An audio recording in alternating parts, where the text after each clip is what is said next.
Depression ఉన్నప్పుడే కొంతమంది sad songs ఎక్కువ వింటారు అనమాట. వాళ్ళు ఏదో సాడ్ సాంగ్ వస్తుంది, సౌండ్ ఎక్కువ అని ఇంకా ఎక్కువ ఫీల్ అవుతుంటారు, కావాలని వాట్సాప్ స్టేటస్ పెడతారు. సో డిప్రెషన్ అనేది ఒక భయంకరమైన మానసిక వ్యాధి. మన మెదడు కంటిన్యూస్గా మనకు ఒక నెగిటివ్ వాయిస్ అన్నది చెప్తూ ఉంటుంది.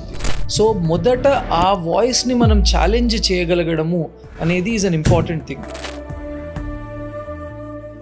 మీ ఇన్ని ఇయర్స్ ఆఫ్ ఎక్స్పీరియన్స్లో, ఆల్మోస్ట్ 14 years ఆఫ్ ఎక్స్పీరియన్స్లో యాజ్ ఎ సైకియాట్రిస్ట్గా మీరు డిఫరెంట్ కేసెస్ని ఎక్స్పీరియన్స్ చేస్తుంటారు.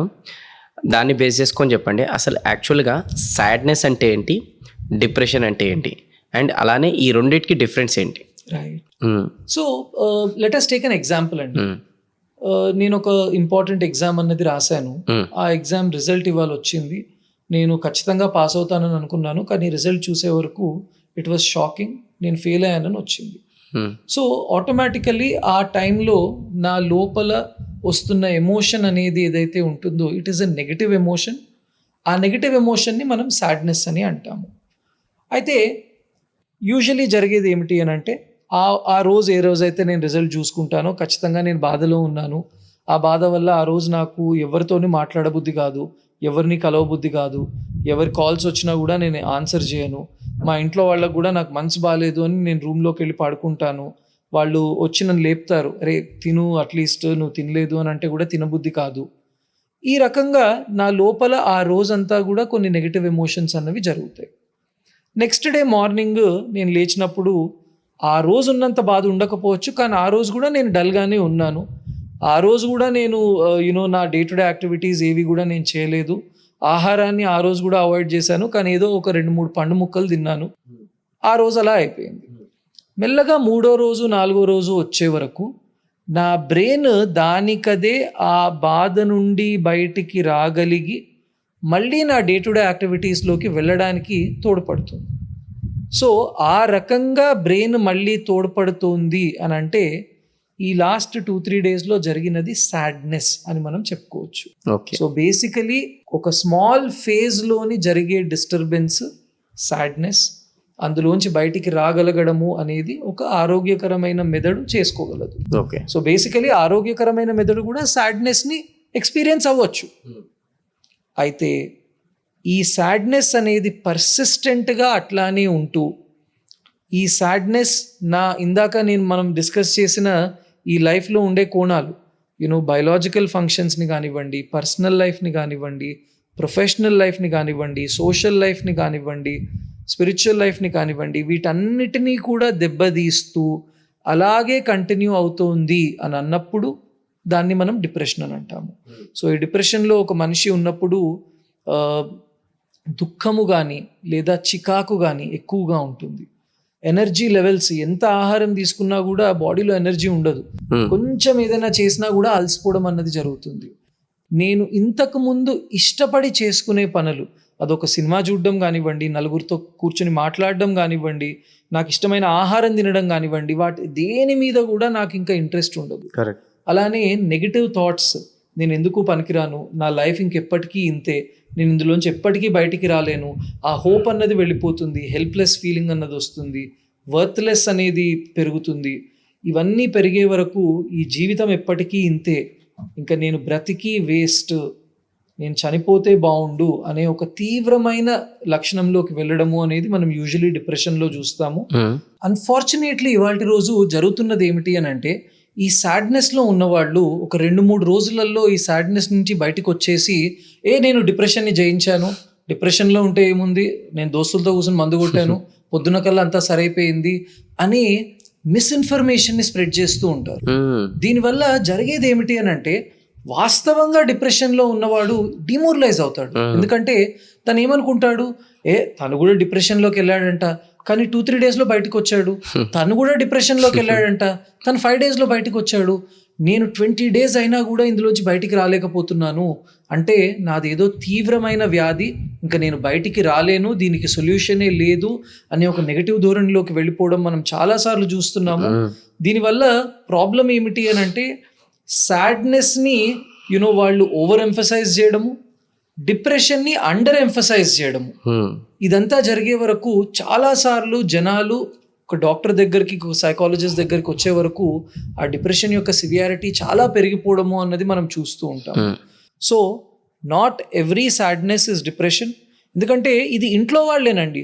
చాలాసార్లు నేను చూస్తూ ఉంటాను, పేరెంట్స్ పిల్లవాడిని తీసుకొచ్చినప్పుడు, సార్ ఆ వయసులో ఉన్నప్పుడు నాకు కూడా డిప్రెషన్ ఉండే సార్, నాకు తగ్గిపోయింది అని అంటాడు. అది డిప్రెషన్ కాదు. అది డిప్రెషన్ అయి ఉంటే నీకు అది తగ్గేది కాదు ట్రీట్మెంట్ తీసుకోకపోతే. సో డిప్రెషన్ అనేది ఒక భయంకరమైన మానసిక వ్యాధి. సో ఐ టెల్ దెమ్, మీరు ప్రాబబ్లీ ఒక ఫేజిక్ రియాక్షన్ మీలో ఏదో జరిగింది, అది డిప్రెషన్ అనరాదు. ఇప్పుడు మీ చైల్డ్లో ఉన్నది మాత్రం అది తీవ్రమైన మానసిక వ్యాధి. దానికి సరైన ట్రీట్మెంట్స్ అన్నది చేయాలి. అండ్ సరైన ట్రీట్మెంట్స్ చేసినప్పుడు ఈ డిప్రెషన్ లాంటి వ్యాధి నుండి బయటకు వచ్చే అవకాశం చాలా బాగుంటుందండి. సో మెడికల్ ట్రీట్మెంట్స్ కానివ్వండి, సైకలాజికల్ ట్రీట్మెంట్స్, సిబిటి అంటాం, కాగ్నిటివ్ బిహేవియరల్ థెరపీ. ఈ సిబిటి టెక్నిక్స్ ద్వారా ఆ మనిషి యొక్క నెగిటివ్ ఆలోచనలను మనం ఏ విధంగా మార్చగలము, తన నెగిటివ్ బిహేవియర్స్ని మనం ఏ విధంగా పాజిటివ్ బిహేవియర్స్గా మార్చగలము అనేది is a very renowned technique. చాలా ఎవిడెన్స్ అన్నది ఉంది. అండ్ మెడిసిన్స్తో పాటు, సిబిటీతో పాటు బ్యూటిఫుల్ చేంజెస్ అన్నది మనం మళ్ళీ ఆ బ్రెయిన్ టిష్యూలోకి తీసుకురాగలమండి. రైట్. అయితే ఇప్పుడు డిప్రెషన్కి, సాడ్నెస్కి మీరు మంచి మీనింగ్ చెప్పారు అండ్ అది డిఫరెన్స్ కూడా చెప్పారు. కానీ కొంతమంది ఈ డిప్రెషన్లో ఎవరైతే ఉంటారో వాళ్ళు కొంచెం బయటపడడానికి ఏమైనా టిప్స్ చెప్పాలంటే ఏం చెప్తారు మీరు? సో ఫస్ట్ థింగ్ అండి, డిప్రెషన్లో ఉన్నప్పుడు మన మెదడు కంటిన్యూస్గా మనకు ఒక నెగిటివ్ వాయిస్ అన్నది చెప్తూ ఉంటుంది. సో మొదట ఆ వాయిస్ని మనం ఛాలెంజ్ చేయగలగడము అనేది ఈజ్ అన్ ఇంపార్టెంట్ థింగ్. ఆ టైంలో బయటికి వెళ్ళబుద్ధి కాదు, కానీ బయటికి వెళ్ళడము హెల్ప్స్. అట్లానే ఆ టైంలో తినబుద్ధి కాదు, కానీ తినడము అనేది హెల్ప్స్. సో ఆ విధంగా మన బ్రెయిన్ ఏదైతే వద్దు అని మనకు నెగిటివ్ విషయాలు చెప్తోందో వాటిని మనం ఛాలెంజ్ చేయడము అనేది is most important. Correct. Second thing, డిప్రెషన్లో ఉన్నప్పుడు మనం డైలీ చేసుకునే టాస్క్స్ అన్నవి కూడా చాలా కష్టంగా అనిపిస్తుంది. సో వాటిని బ్రేక్ డౌన్ చేసుకుని, అంటే నేను 6 hours యాక్టివిటీ ఓన్లీ 1 hour చేసినా పర్లేదు, కానీ ఏదో ఒకటి చేయడము అనేది చాలా ఇంపార్టెంట్.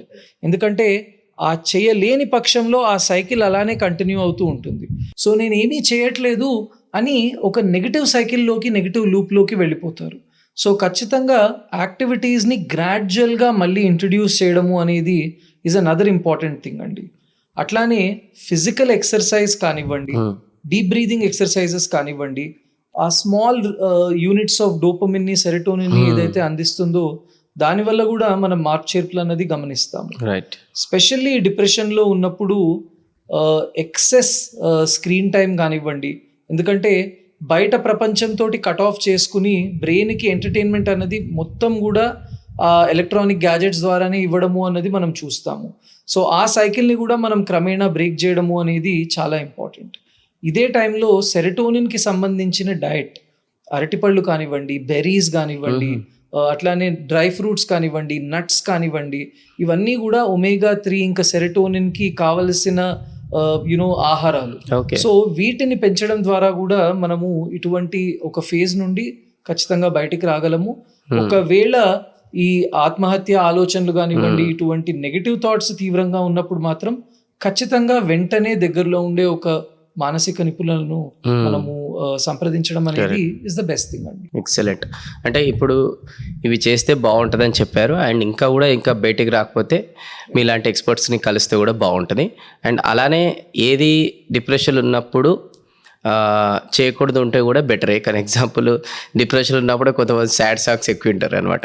ఇంకా లేదంతా గుర్తు చేసుకొని బాధపడుతుంటారు. ఇంకో కొంతమంది అక్కడ పక్క రూమ్లో కూర్చుంటారు, డిప్రెషన్లో ఉంటారు, హాల్లో ఏదో సాడ్ సాంగ్ వస్తుంది, సౌండ్ ఎక్కువ అని ఇంకా ఎక్కువ ఫీల్ అవుతుంటారు. ఇంకా కొంతమంది ఏంటంటే ఏదైతే ప్రాబ్లం జరిగిందో అది ప్రతి ఒక్కరికి ఆ ప్రాబ్లం జరిగిందని చెప్పుకుంటూ ఇంకా ప్రాబ్లమ్ని ఎక్కువ గుర్తు చేసుకుంటారు. ఇంకా కొంతమంది ఎట్లుంటుంది అని అంటే కావాలని వాట్సాప్ స్టేటస్ పెడతారు, I'm feeling depressed, I'm feeling sad, గూగుల్కి ఒక కొటేషన్ తీసుకొచ్చి డౌన్లోడ్ చేసి పెడతారు అనమాట డిప్రెషన్కి సంబంధించిందని. అంటే వీళ్ళు బాధపడుతుంటారని కూడా ఎక్కువ చెప్పుకుంటుంటారు అది కూడా. సో ఇవన్నీ చేయడం ద్వారా కూడా ఇంకా వాళ్ళు ఎక్కువ డిప్రెషన్లోకి వెళ్తుంటారు అండ్ లేనిపోని థాట్స్ కూడా వస్తుంటాయి. ఇంకా కొంతమంది అయితే అదే మీరు ఇందాక చెప్పినట్టు బయటికి వెళ్ళాలి కదా, వాళ్ళు ఏడుకోకుండా రూమ్ డోర్ వేసుకొని లోపలనే కూర్చొని ఉంటారు. ఎందుకు అని అంటే డిప్రెషన్లో ఉన్నా అంటారు. అది అచీవ్మెంట్ లాగా చెప్పుకుంటుంటారు అనమాట. సో అలానే ఉండి చెప్పినా కూడా ఫోర్స్ఫుల్గా రారాలు అలానే ఉంటారు. ఇంకొంతమంది ఇంకా ఆ రూమ్లోనే కూర్చొని ఇంకా ఆల్కహాల్ అడిక్షన్, ఇంకా డ్రగ్స్, ఆల్టర్నేట్ అనేది దీన్ని ఓవర్కమ్ చేయడానికి ఇదంట వాళ్ళకి సొల్యూషన్స్. ఆల్కహాల్ అడిక్షన్ ఇవన్నీ కూడా ఉంటాయి. అంటే ఈ లిస్ట్ అంతా కూడా ఏదైతే చేయకూడదో డిప్రెషన్ ఉన్నప్పుడని నేను నా ఎక్స్పీరియన్స్ బేస్ చేసుకొని చెప్పాను అనమాట. Absolutely. అంటే ఇవన్నీ చేయడం ద్వారా ఇంకా వాళ్ళకి సూసైడ్ థాట్స్ కూడా వస్తాయి. అదే ఇందాక మీరు చెప్పినవి చేస్తే ఇంకా ఇందులో నుంచి ఓవర్కమ్ అయ్యే ఛాన్సెస్ కూడా ఎక్కువ ఉంటాయి.